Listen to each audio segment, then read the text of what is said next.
সম্মানিত হাজিরিন, মহান রব্বুল আলামিনের দরবারে শুকরিয়া আদায় করি যে মহান রব্বুল ইজ্জত আমাদেরকে দয়া করে আমাদের কল্যাণ কামনা করে জুমার নামাজ আদায়ের উদ্দেশ্যে মসজিদে আসার বসার তৌফিক দান করলেন। সকলেই শুকরিয়া তান দিল থেকে মহব্বতে বলছি আলহামদুলিল্লাহ। নবীজির উপর একবার মহব্বতে দরুদ পাঠ করি সাল্লাল্লাহু আলাইহি ওয়াসাল্লাম।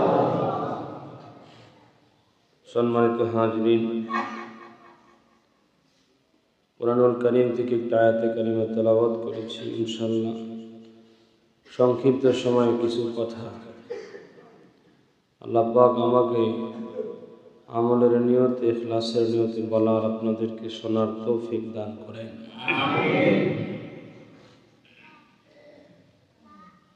দুনিয়ার মধ্যে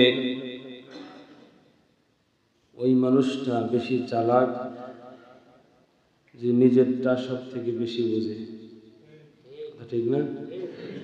সেটা খাবারের ক্ষেত্রে হোক, যে কোনো ক্ষেত্রে হোক, নিজের যেটা দরকার সেটা আগে সে নিয়ে নেয়। এ কি চালাক না বোকা?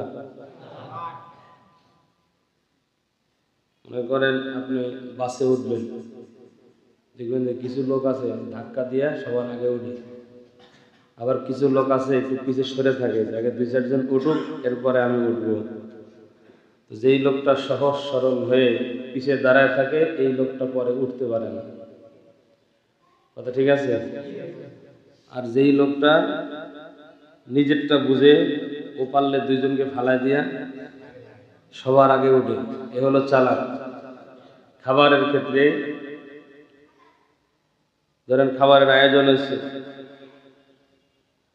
যে চালাক তার যদি কোনো দায়িত্ব থাকে, যে কোনো কাজের দায়িত্ব আছে, ও সবার আগে খায়। যে আগে খায় নেই, পরে ভাগে থাকতেও পারে, নাও থাকতে পারে, হলো চালাক। আর যদি চিন্তা করে যে না সবাই খাক, এর পরেরটা পরে দেখা যাবে, তাহলে সে খাওয়া পাইতেও পারে, নাও পাইতে পারে। কেন বললাম? যে আল্লাহ পাক কুরআনুল কারীমও এই কথাটাই বলছে যে বান্দা তুমি নিজের চিন্তা আগে করো, নিজের চিন্তা আগে করো। নিজের ফিকির যে করে সেই তো চালাক। যে নিজেরটা বাদ দিয়া আর একজনের চিন্তা করে সে হলো বোকা। আগে তুমি নিজের ফিকির করো, তোমার নিজের কি হবে। আল্লাহ রাসূলের এক সাহাবী সম্ভবত বলছিলাম, তার কাছে ফকির গিয়া বলছেন যে বাবা, আমার শরীরে পরার মতো কোনো পোশাক নেই, আমাকে একটা পোশাক দান করো। তো এখন কি করছেন? নিজের শরীরের জামা ফকিরকে দান করে দিয়েছে। এখন তাদের পরিবারের মধ্যে জামা হয়ে গেছে একটা, স্ত্রীর শরীরে যেই জামা, একটাই জামা, যে বাহিরে থাকে সে ওই জামা পরে থাকে, আর যে ঘরের ভিতরে গর্ত খনন করছে ওই গর্তের ভিতরে একজন থাকে। যখন যে বাহিরে যায় ওই একটা পোশাক পরে বাহিরে যায়। আল্লাহ রাসূল সাল্লাল্লাহু আলাইহি ওয়াসাল্লাম দেখলেন হঠাৎ করেই এক সাহাবী মসজিদে আসেন না। খোঁজ নিলেন, নিয়ে জানতে পারলেন এই ব্যাপার। সাহাবী নবীজিকে বলছেন যে ফকির, অসহায়, দরিদ্র এসে আমাকে বলছেন, তো আমি বাধ্য হয়ে আমার জামাটাই তাকে দান করে দিয়েছি। নবীজি বললেন তুমি ঠিক করো নাই। তুমি কি করো নাই? ঠিক করো নাই। কারণ তোমার নিজের শরীরের জামা তুমি আরেকজনকে দান করছো, এখন তুমি নিজেই বাইরে যাইতে পারো না। তোমার নিজেরটা তো চলার জন্য তোমার নিজেরটা তো থাকতে হবে। আমার একটা বাড়ি আছে, দিলাম দান কইরা, এখন কালকের থেকে আমি ভিক্ষা করি যে বাবা আমারে কিছু দাও, আল্লাহ এটা পছন্দ করে। ওয়াকানা বাইনা যালিকা কওয়ামা। মুমিনদের গুণ হলো দানের ক্ষেত্রে তারা দান করতে করতে দেউলিয়া হবে না, আবার না দিতে দিতে বখিলের খাতায় নামও লেখাবে না। এর নাম হলো মুমিন। সুবহানাল্লাহ। রহমানের বান্দা 12টা গুণ সম্পর্কে আলোচনা করেছিলাম কয়েক জুম্মা সূরা ফুরকানের তাফসীরে। ওখানে আল্লাহ তাআলা বলেছেন যে ওয়াকানা বাইনা যালিকা কওয়ামা, যে মুমিনদের রহমানের বান্দাদের একটা গুণ হলো তারা সব সময় মধ্যম পন্থা অবলম্বন করে।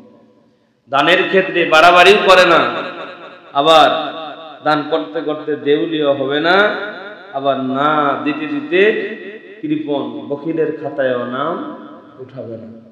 তো যাই হোক, আল্লাহ পাক রব্বুল আলামিন কোরআনুল কারীমের মধ্যে বলেন, ইয়া আইয়ুহাল্লাযীনা আমানু কু আনফুসাকুম। আল্লাহ পাক বলেন, হে ঈমানদারেরা, কু আনফুসাকুম ওয়া আহলিকুম নারা, তুমি নিজে দোজখের আগুন থেকে বাঁচার জন্য চেষ্টা করো। নিজে নিজে কিভাবে তুমি দোজখের আগুন থেকে বাঁচবা এই ফিকির তুমি করো। নিজে আগে ফিকির করো, নিজে কিভাবে জাহান্নামের আগুন থেকে বাঁচবা।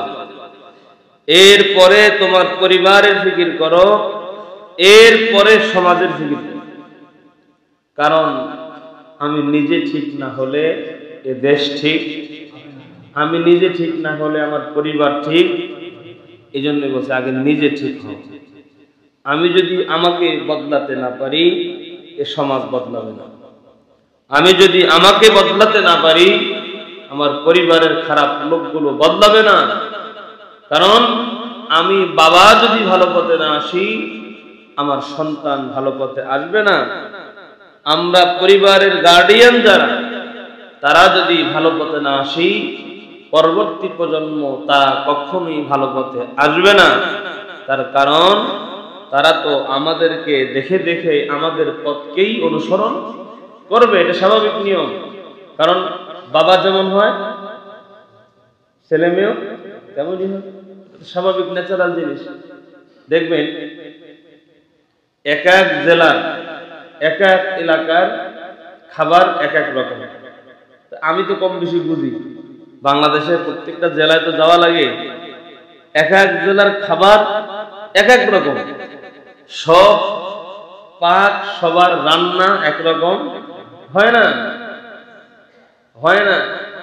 দেখা গেল কি যে আপনি আর একজনের বাড়ি থেকে খাইতে বসছেন, আপনি মুখে দিতে পারছেন না, কিন্তু ওই খাবারটাই ওই পরিবারের সন্তানেরা এত মজা করে খাচ্ছে, মানে ওর কাছে ওইটাই সব থেকে বেশি স্বাদের। আপনাকে যেটা ভালো লাগে ওর কাছে ওটা দিলে ওটা ওর কাছে, আপনি যেমন ওদেরটা খাইতে পারছেন না, আপনারটা ওরা খাইতে পারবেন না। কথা কি বুঝছেন? কেন বললাম?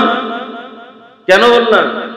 কারণ সে ওইটা ছোটবেলা থেকেই খেয়ে খেয়ে তার অভ্যাস হয়ে গেছে, তার মুখের মধ্যে ওইটাই স্বাদ লাগে। ছোট ছোট বাচ্চা আছে, কিছু কিছু বাচ্চা আছে যে ওই যে ডিম হালকা সিদ্ধ করে কুসুমটাই খাইতে পারে। আবার কেউ আছে ওই কুসুমটা দেখলে, একজন খাচ্ছে ওটা দেখলেই তার ভিতরে কেমন জানি করে, হ্যাঁ এটা খাই কেমন। ও ওইটা নরম খেয়ে অভ্যস্ত, ওর কাছে শক্তটা ভালো লাগে না। আর যে শক্তটা খেয়ে অভ্যস্ত তার কাছে নরমটা দেখলেই খারাপ লাগে। কারণ যে যেইভাবে গড়ে উঠতেছে, যে যেভাবে অভ্যস্ত হচ্ছে তার কাছে ওটাই ভালো লাগে। তো আপনি বাবা, আপনি মা, আপনি যেইভাবে চলবেন আপনার সন্তানটাও সেইভাবেও, আপনার সন্তানেরাও সেইভাবেই গড়ে উঠবে। আপনি নাচ গান করেন, আপনার সন্তানের কাছে নাচ গান করাটা এটা স্বাভাবিক ব্যাপার। আপনি সিনেমা করেন, আপনার সন্তানের কাছে সিনেমা করাটা স্বাভাবিক ব্যাপার। কিন্তু আমি ইমাম, আমার সন্তানের কাছে নাচ গান করাটা এটা বাঘের থেকে ভয়ঙ্কর। আর আপনার সন্তান তার কাছে মসজিদে যাওয়াটা ভয়ঙ্কর ব্যাপার। কারণ সে ছোটবেলা থেকেই নাচ গান অভ্যস্ত, ছোটবেলা থেকেই সিনেমায় অভ্যস্ত। আপনি সুদ খান, ঘুষ খান, আপনার সন্তান দেখে দেখে ওই সুদ ঘুষ এটাতে অভ্যস্ত হয়ে যাবে, তার কাছে এটা স্বাভাবিক মনে হবে। এই জন্য আমরা যদি নিজেদেরকে পরিবর্তন না করি আমাদের সন্তানরা কখনোই পরিবর্তন হবে। এজন্য আমাদেরকে আগে ঠিক হতে হবে।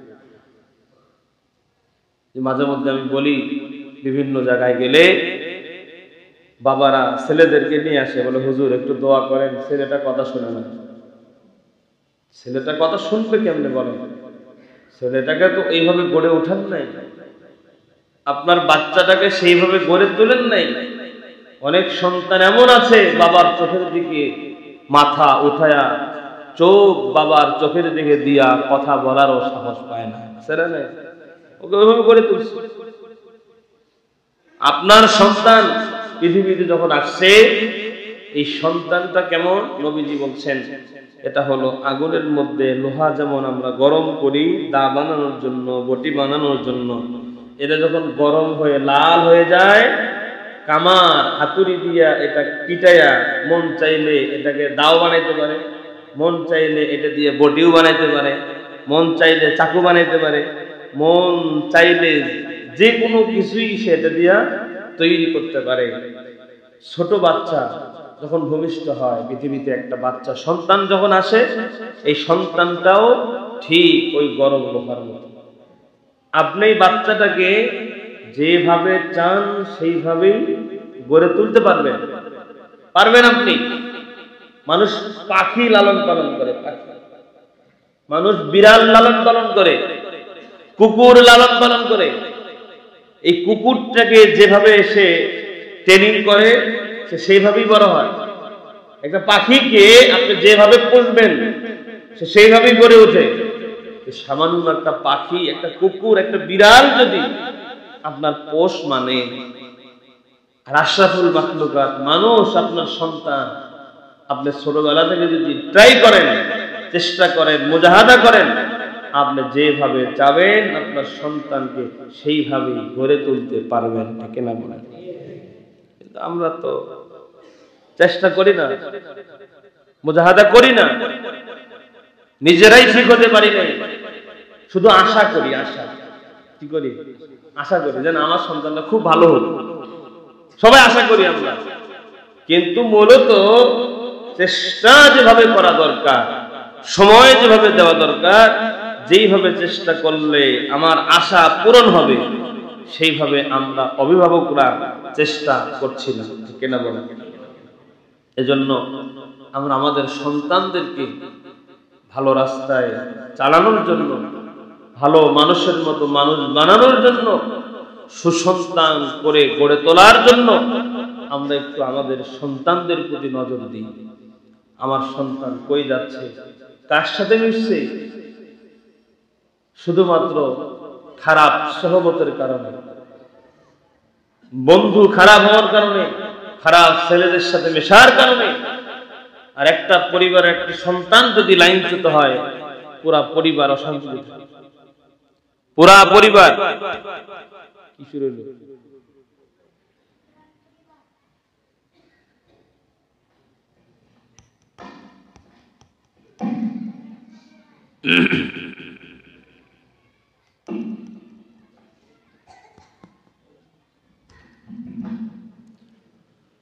আল্লাহু আকবার।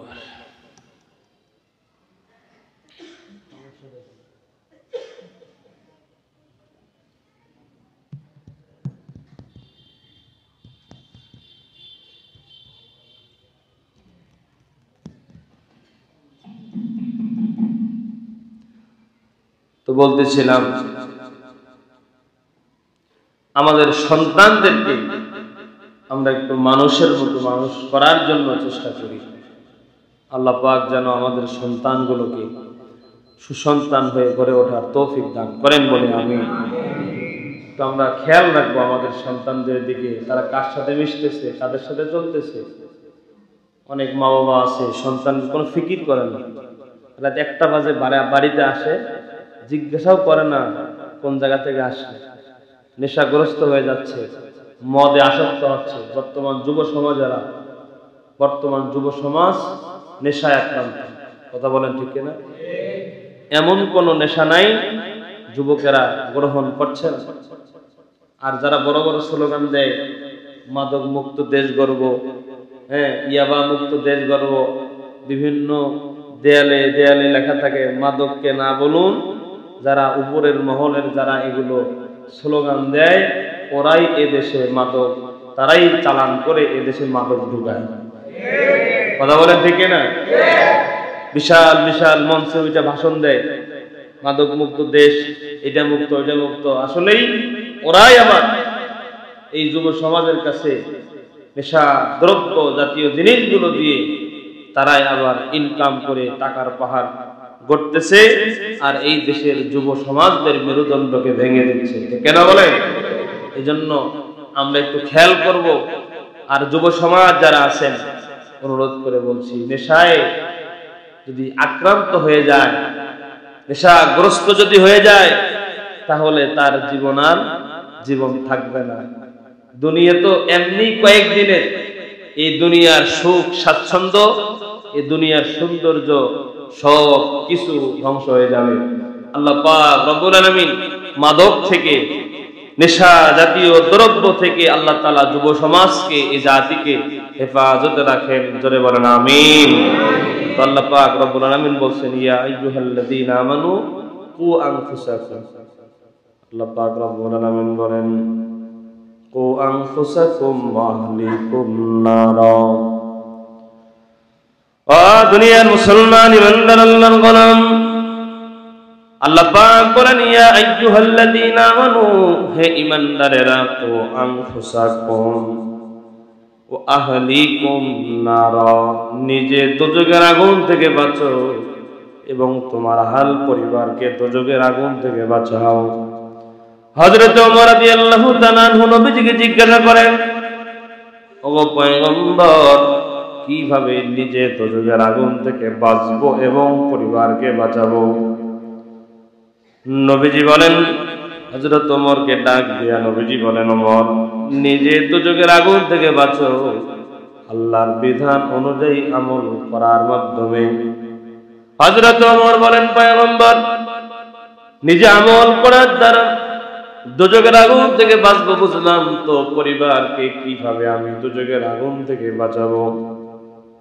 নবীজি বলেন, ওমর, নিজে আমল করার দ্বারা জাহান্নামের আগুন থেকে বাঁচো, আর পরিবারের লোকজনদেরকে আল্লাহর বিধানের কথা বলে বলে, সতর্ক করে আমল করার কথা বলে বলে তাদেরকে সতর্ক করে জাহান্নামের আগুন থেকে বাঁচানোর জন্য চেষ্টা করো। সুবহানাল্লাহ।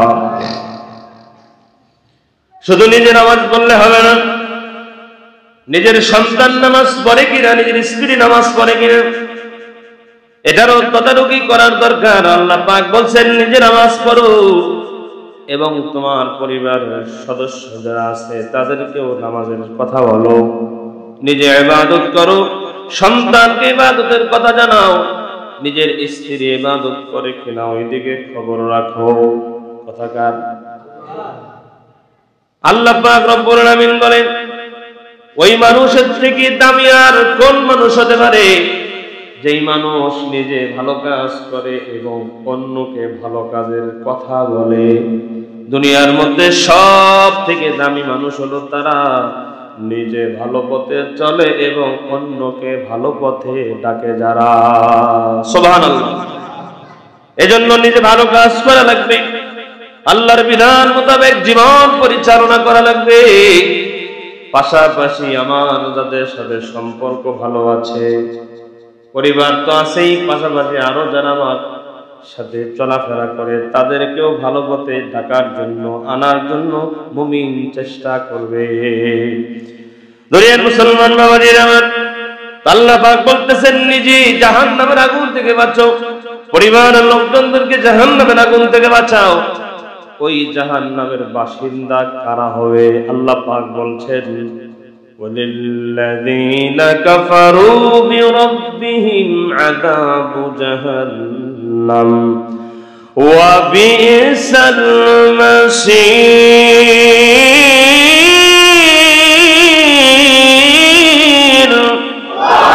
আল্লাহ পাক ডাক দিয়ে বলেন, শোনো,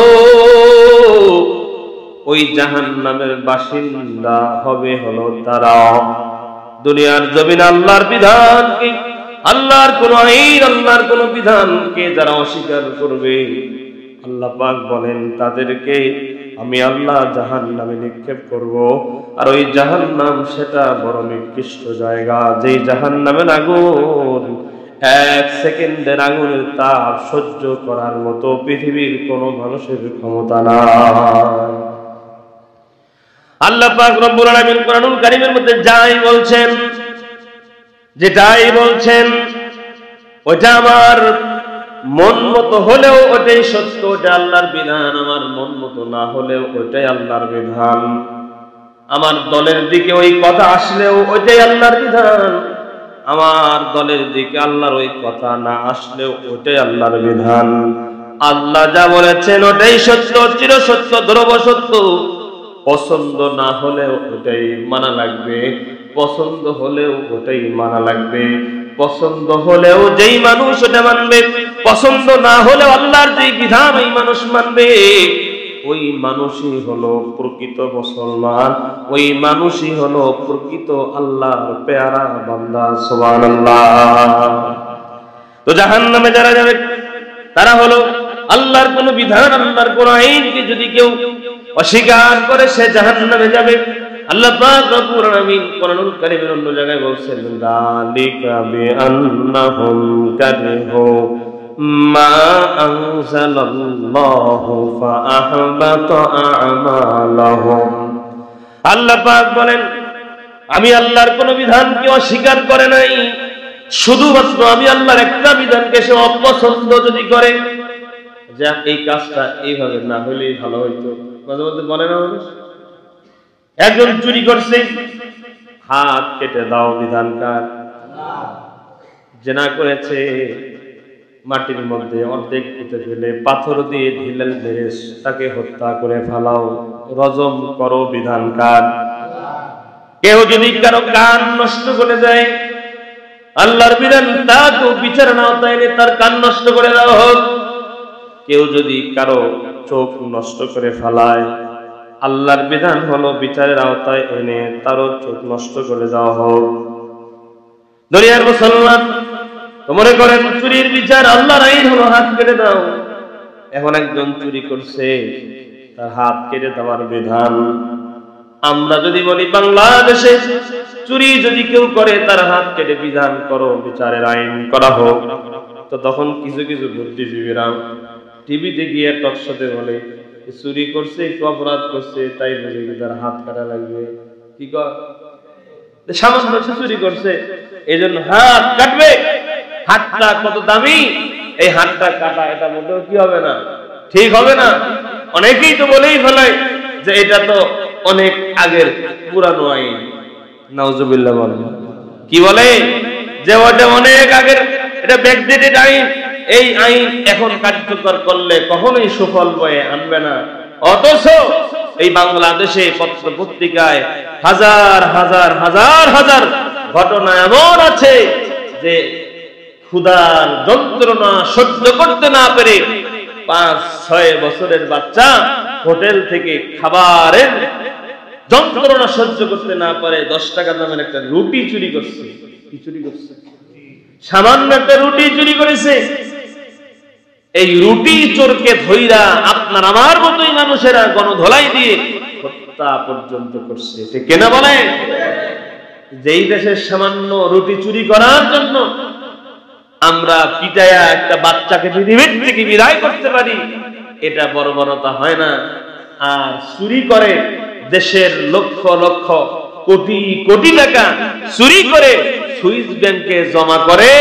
আরে মুসলমান, বুঝতে হবে যারা আল্লাহর আইনের বিরোধিতা করে তারা তো এটা জানে যে এই আইন যদি প্রতিষ্ঠিত হয়, আমরা যারা উচ্চ পদে, আমরা যারা ক্ষমতায় আছি, আমাদের আগে হাত কাটা যাবে। ঠিক কিনা বলেন? তারা জানে যে আইন যদি প্রণয়ন হয়, আমরা যারা ক্ষমতায় আছি আমাদেরই অধিকাংশের হাত কাটা যাবে। তো নিজের হাত কাটার আইন নিজে কেমনে পাশ করি? কথা বলেন না, ঠিক কিনা? আমি তো কসম করে বলতে পারি, 2-4টা চোরের হাত কেটে যদি আমরা বিচার করতে পারি, বাকি চোর এমনি সোজা হয়ে যাবে। কথা বলেন ঠিক কিনা? কিন্তু আমরা তো এটা পারি না, এটা পারি না। আমরা পারি কার উপরে? আবু জেহেল যেমন করতো বর্তমানে তেমন হয়। আবু জেহেল করতো কি, যখন আল্লাহর নবীর হাতে হাত রেখে কালেমা পড়ে বেঈমানেরা মুশরিকেরা মুসলমান হচ্ছিলেন, তখন যারা গরিব মানুষ, যারা গরিব যারা গরিব মুসলমান হচ্ছিলেন, ওই তাদের উপরে নির্যাতন বেশি চালাচ্ছিলেন। কিন্তু যারা টাকাওয়ালা, পয়সাওয়ালা, সম্পদওয়ালা, তারা যদি কেউ মুসলমান হয়, তাদের সাথে কি করে না, তাদের সাথে কথা বলে না। আজকে তো তাকায় দেখে সমাজের দিকে, গরিব মানুষ যদি একটা অপরাধ করে, সামান্য অপরাধ, তেমন কোনো অপরাধ নয়, সবাই গিয়ে থাবড়ায়, কথা বলেন না, সবাই গিয়ে থাবড়ায়। আর এলাকার যদি একজন সম্পদশালী টাকা পয়সাওয়ালা মানুষ কোন অপরাধ করে, টাকা পয়সা আছে একটু করবি, কথা বলে না, একটু টাকা পয়সা আছে এরকম একটু করবেই তো। কেন? সেও মানুষ। বৈষম্য হলো কেন? এই বৈষম্য ইসলাম শেখায় না, ঠিক না বলেন? ইসলাম বলে অপরাধ যেই করবে তার অন্য কোনো পরিচয় নাই, তার অপরাধ একটাই, সে অপরাধী, ঠিক না বলেন? আজকে আমরা এই ছোট বড়, ধনী গরিব, এগুলো বিচার করতে করতে আজকে সমাজ পুরা দুর্নীতিতে ভরে গেছে। দুর্নীতি কমে না, দুর্নীতি দিন যত যায় তত বাড়ে। দুর্নীতি বন্ধ করতে হলে, চাঁদাবাজি বন্ধ করতে হলে, খুন বন্ধ করতে হলে, অবৈধ কাজ বন্ধ করতে হলে, যেই 2 নম্বরই কাজ করে সেগুলোকে চিহ্নিত করে সে যেই হোক তাকে বিচারের আওতায় আনতে হবে। কারণ যদি বিচারের আওতায় না আনতে পারি, তাহলে কিয়ামত পর্যন্ত আমরা শুধু বলবো শান্তি শান্তি শান্তি শান্তি, আমরা আমাদের কাজ পর্যন্ত পাবো না। শান্তি খুঁজলে পাওয়া যায় না, শান্তি খুঁজলে পাওয়া যায় না। শান্তি তো আল্লাহ রাখছেন ইসলামের ভিতরে, ঠিক কিনা বলে? ইসলাম মানলেই শান্তি, ইসলাম না মানলেও শান্তি। ইসলামকে মাইনাস করে, ইসলামকে না মাইনা কিয়ামত পর্যন্ত শান্তির সন্ধান করলেও আমরা শান্তি খুঁজে পাবো না, ঠিক কিনা বলেন? এজন্য আসুন আমরা আল্লাহর বিধানকে নিজের জীবনে বাস্তবায়ন করার চেষ্টা করি। আল্লাহর আইনগুলোকে নিজের পারিবারিক জীবন থেকে শুরু করে রাষ্ট্রীয় জীবন পর্যন্ত আল্লাহর আইনকে প্রতিষ্ঠার জন্য চেষ্টা করি। আল্লাহ এবং রাসূলের দেখানো পথে আমরা চলার জন্য চেষ্টা করি। আল্লাহ পাক রব্বুল আলামিন তাহলেই আমাদের পরিবারে, আমাদের সমাজে, আমাদের দেশে আমার আল্লাহ শান্তির ফয়সালা করবেন, ঠিক কিনা বলেন? যেই কাজ করলে যেই ফল হবে, ওই কাজ যদি না করে ওই ফলের আশা করি, সেটা কি সম্ভব? আপনি পেয়ারার গাছ গাছছেন, চিন্তা করতেছেন পরের বছরে, আরে কি সুন্দর একটা গাছ, দামি গাছ লাগালাম, আগামী বছর যদি একটা ডাব দিত কত ভালো হতো। সম্ভব? আপনি যে গাছ গাড়বেন ওই গাছ থেকে ওই ফলই পাবেন। আমরা তো সমাজের মধ্যে মানুষের বানানো নীতি দিয়া চলছি। আমরা সমাজের মধ্যে মানুষের বুদ্ধি দিয়া, মানুষের বুদ্ধি কতটুকু? যে আল্লাহ পাক রব্বুল আলামিন তার কাছে যতটুকু জ্ঞান আছে, আল্লাহর জ্ঞানের তো কি নাই, সীমানা নাই। কিন্তু মুফাসসিরিনে কেরাম বোঝানোর জন্য বর্ণনা করছেন যে এই জ্ঞানকে আল্লাহ পাক 100 ভাগ করে 99 ভাগ তার কাছে রেখেছেন, 1 ভাগ আবার 100 ভাগ করেছেন। এই 100 ভাগের মধ্যে 99 ভাগ আল্লাহর নবীকে আল্লাহ দান করেছেন, বলেন সুবহানাল্লাহ। আর এই 1 ভাগকে আবার আল্লাহ 100 ভাগ করেছেন। 1 ভাগ আল্লাহ পাক রব্বুল আলামিন রাইখা বাকি 99 ভাগ পৃথিবীর অন্য অন্য নবী রাসূলকে দান করেছেন, সুবহানাল্লাহ বলেন। আর এই 1 ভাগ যে আছে, এই 1 ভাগ পৃথিবীর সমস্ত মানুষের মধ্যে বন্টন করে দিয়েছে। এই একটু জ্ঞান পাইয়া আমরা লাফালাফি করি, কথা বলেন না?